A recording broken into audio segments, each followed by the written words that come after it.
Hi, everyone. Hi. I just wanted to let you know that the Path of the One Heart School is starting just in 1 week's time. The first course starts on July 30th. And I wanted to introduce you to one of our teachers, Colin Stein, who's with me today. Colin has been one of my students for a long, long time, and he has done the Path of the One Heart very deeply and profoundly as a caretaker. And I just wanted to introduce him to let you know that he'll be starting to teach from next Saturday, July 30th, the Caretakers class. So if you're interested in joining the Path of the One Heart as the light worker that you are, and to really step more deeply into your mission, have a listen to what Colin's got to say. So I know Colin has been on his spiritual path and been doing his work with spirit since he was a child. And we've had some wonderful conversations about this. And I'm going to just ask Colin to explain a little bit about, as a child, how was he connecting with spirit? Well, thanks, Esther. Hello, everybody. And it's wonderful to have this opportunity. I suppose it's interesting, Esther, because I think if I had to look back, I was probably maybe, I don't know, 5 or 6 years of age and onwards, and it still occurs today for that matter. I would sit in a room of people, adults, children, whatever, and I'd look at that room and I would just say to myself, I don't like that person. That was my understanding of it. I don't like that person. And I never knew why. I didn't understand it. But what I have learned is that I'm actually reading energy. And it was quite a profound experience, but I didn't have it as a realization at that young age. The next thing I could possibly think of is we used to go every year, or not every year, but quite often to the game reserve, because I grew up in South Africa, living in Australia now for many years. And we used to go to the game park, and we used to have these sand roads, which used to drive around very slowly, looking for game. And, you had those bench seats in the front of the cars in those days. So it was my dad driving, me in the middle, little me, and my mum. And my dad allowed me to steer because, being a boy, I had to learn to drive a car. Anyway, we're driving along the one day, and obviously my mind had drifted off, and the car started moving off the road, towards off the road. And my dad looked, and of course, he pulled the steering wheel back on the road. And of course, I was chastised for that, quite correctly so. And he said, you could have had an accident, blah, blah, blah. And I wanted to say to him, and I have no idea where this came from. I heard in my mind, in my head, you were made to look. But I was fearful of saying that to him because he would have thought I was being stupid or funny. So those are past realizations. And as I grew up, my father had no interest in spiritualism. He was a chartered accountant, and, you had to see it, kick it, and feel it. And if you could see it, it was fine. If you couldn't see it. And my mother always had a spiritual inclination. And one night she dreamt about his late father, and she dragged him off because she said, there's got to be a message in that. So that she dragged him off to a spiritual church. I must have been about 8 years old at the time. And he said, oh, okay, appeased her, and he went off with her to a spiritual church. Anyway, nothing came through from his father, but afterwards, the medium on the stage, her husband, came up to my dad, and he was much younger than my father. And he said, when you walked in here tonight, you walked in with somebody. And he gave my father proof of life of somebody who this person could never have known. And that switched my dad. And from then on, they actually started sitting in a spiritual circle at our house every Monday night for, I don't know, years, 5, 6 years it must have been. And I always had this inkling that I wanted to be in that room. I wanted to learn, but obviously I was too young. But I always used to ask them a lot of questions. And then as I grew up, at about 18, 19, I started sitting in a spiritual circle. And then over all the years, I sat in spiritual circles, and then I emigrated from South Africa, and I came here, and I looked for a spiritual circle, and I found a few, and I sat in that. And it was through that introduction that I actually came to Ishtar. And so that's my background.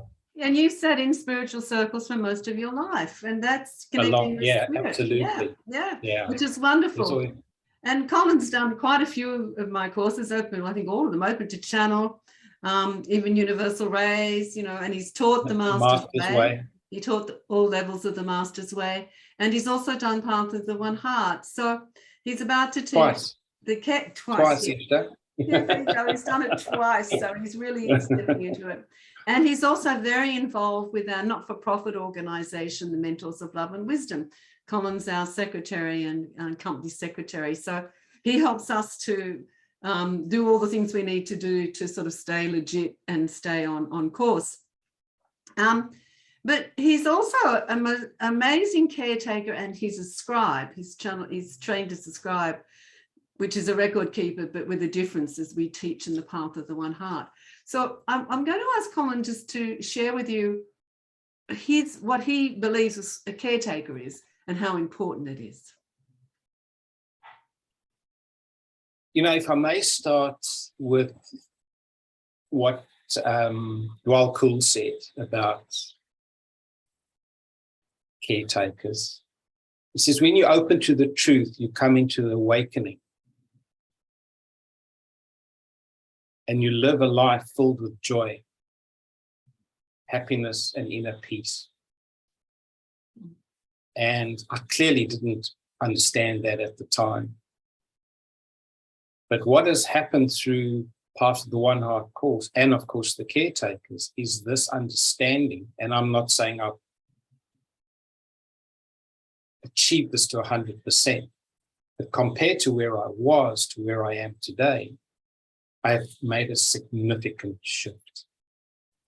And the other thing in doing the course is we're told that we've always been Yanitaras. Now that's quite something quite confronting when you're told, but you've always been a Yanitara. And I'm saying, really? Are you sure? Why? I don't understand that. And then you start learning about the caretaker and the role of the caretaker. Now, a caretaker does not work as a sole individual. The caretaker works with groups, whether it's a family group, a work group, a social group, a community group. But the caretaker holds that energy for that group. And that is, again, such a profound experience because you do it in silence. You expand your caretaker energy. And it's actually such a rewarding experience because we're in service. We're in service to humanity. And that is what I just love doing. I just love being in service to whoever. And then I realized that I'm actually the caretaker of my family unit, which I hadn't thought about. And then there's other groups that I'm the caretaker of that I didn't realize I was. So when you surrender and just be, I think that's the important thing, is just be, is your energy just flows. You allow to yourself to receive and you allow that energy to flow out. And unconsciously, you do it unconsciously because it's not something that you can say, right now I'm going to do this and right now I'm going, because that's the mind working. So if you're stepping out of the mind, and that for me has been such a rewarding experience. It's like being the big ancient tree, isn't it, Colin? The caretaker, yes. Being that tree really rooted in the earth with big branches and holding that portal of sacred energy for yourself and for others. Is that right? Absolutely. Absolutely, Ishtar. Yeah. That's a beautiful way just to describe that. Yeah. It's being fully grounded. That's, you yourself have to be fully grounded into Mother Earth for you to do this because, taking your example, if that tree is not grounded, it's going to be shifting in the winds or whatever's happening. Exactly. If you're not grounded, you can't send your energy out to others around you. And this is what we teach in the Caretakers. And the other beautiful thing about the Caretakers is that you also work with other portals on the earth. You work with portals of the earth as well, don't you? And that's been exciting. Yeah. So we did. We worked with all the energy portals. And what's that the 12 been like? energy portals. That was just, you start off, and of course the mind gets involved in saying, well, how am I going to do this? How am I going to what? Blah, blah, blah, blah, blah. And then you sit in, because we actually did that as buddies. And that was also just a fantastic experience, working with a buddy. It just takes you to a different level, to a different experience. It's just so great. So we worked on this together as buddies, and it was just unbelievable what we both received on all of the portals, the energy bodies. It was just beautiful. And we even have a group of caretakers working with scribes at the moment, identifying portals around the world that have not yet been identified, and actually talking about, receiving the consciousness from those portals, and also receiving the record of those portals. And you're in that group, aren't you, Colin? You're doing that work. I am. And the beautiful part of actually is, for me, the experience is I did it firstly as a caretaker. Now I'm doing it as a scribe. Yeah. I'm seeing it from both sides now. Yeah. And that's just, again, a lovely experience. Yeah. So if you had anything to say to anyone who was watching today and asking themselves, whether this work is for them, what would you say to them? If you're thinking about it, do it. And the reason I say that is the following, is you've been guided to do the work. If you're doubting it, it's your mind who's trying to, I say, play games with you or tricks with you, because your mind will always create doubt.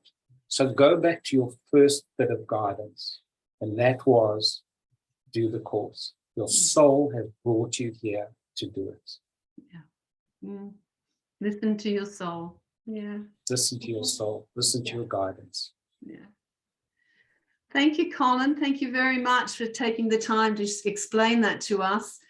And for anyone who wants to join the first group, the first course starts on July 30th. It's not too late. You can sign up right to the day and get your materials. They'll be sent out to you, your student materials and your manuals and everything. So hear what Colin's got to say. Thank you very much, and thank you all for listening. Blessings. Thank you, everybody. Blessings to you all. Thank you. Thank you, Iftar.